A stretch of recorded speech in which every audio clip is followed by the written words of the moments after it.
Ito pala ang mga eksena guys sa mga huling sandali ng lola ni actor, TV host na si Paulo Ballesteros guys. Yan, ginasugod pa sa hospital yung lola niya, pero di kalaunan ay nawalan din ng buhay.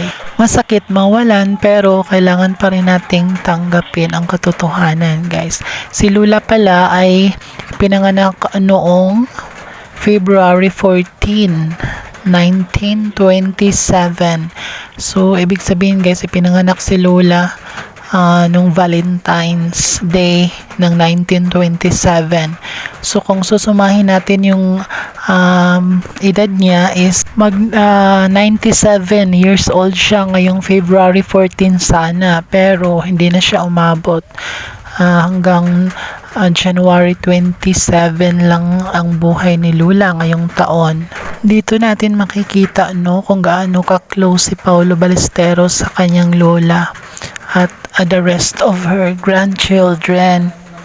Gaano sila ka-close ni Paulo. Ayan galing siguro yan sa work si Paulo sa Itbulaga, tapos sa kauwi lang yan siguro yan, or tapos papunta pa yan. Yan, every time talagang may bonding talaga sila ni lola niya sa bahay. Makikita pa nga natin dito na parang binibiro talaga niya every time yung lola niya para mapatawa lang. Dito makikita natin na nagpalabunutan sila. Sabi daw ni Lola na sana hindi si Paulo yung mabunot niya, pero unluckily si Paulo ang nabunot niya kasi mahirap daw bigyan ng regalo si Paulo. Mahihirapan daw si Lola kung ano ibigay pag si Paulo ang nabunot niya. Dito makikita natin guys na medyo nakakalakad pa si Lola nakakatayo, nakakalakad. Ikot-ikot sa bahay niya at pagkukulitan sa kanyang mga apo, at dito makikita natin na nagwe-wave siya. Parang nagpapahiwatig na siya dito banda guys, na ilang sandali na lang ang buhay niya. Masakit isipin guys pag ganon, na alam natin na nagpapahiwatig yung mahal natin sa buhay. Yan, dito guys naging plantita din si Lola pala. Mahilig pala siyang magnanim ng mga tanim at magpaganda. Simpleng pulbo lang. Yan. Ganyan ka-charming si Lola ni Paulo. Kain pa nga siya ng ice drop dyan. Tapos nakangiti. Ganda ng ngiti ni Lola. Nakahiga. Ang ganda naman talaga ng ngiti ni Lola. Ayan, kulitan ng kanyang mga apo guys. Dito talaga natin makikita na very family oriented talaga si Lula.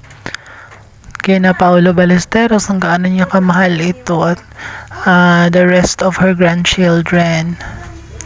Ayan, yung mga apo sa tuhod niya yan siguro niyan. Ayan, cute na bata nabalitok pa. Hinila pa ni Lola yung paa ng bata. Ang gaano sila mag-playtime. Andyan si Paulo din sa portion na yan. Cute ng bata.